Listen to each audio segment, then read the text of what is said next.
মালতী, তুই কি কিছু শুনেছিস গ্রামের প্রধান সাহেব কি বলেছে? না তো নয়নদা, আমি তো সেই ব্যাপারে কিছুই শুনিনি। শোন তাহলে, গ্রামের প্রধান সাহেব বলেছে নদীর পাড়ে নাকি সেন বড় ফ্যাক্টরি খুলবে, তাতে নাকি গ্রামের মানুষের অনেক আয় উন্নতি হবে। সে সেখানে গ্রামের মানুষকে নাকি চাকরিও দেবে।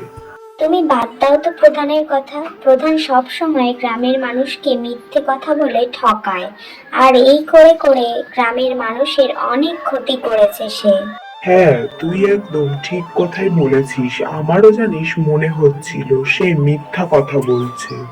আমাদের গ্রামের সবাইকে নিয়ে প্রতিবাদ করতে হবে, বুঝলে দাদা? কিন্তু শুধু প্রতিবাদ করলে হবে না, আমাদেরকে প্রধান মশাইয়ের সমস্ত ভুল ধরিয়ে দিতে হবে। তাহলে আমরা কালকেই প্রধান মশাইয়ের সাথে কথা বলতে যাব।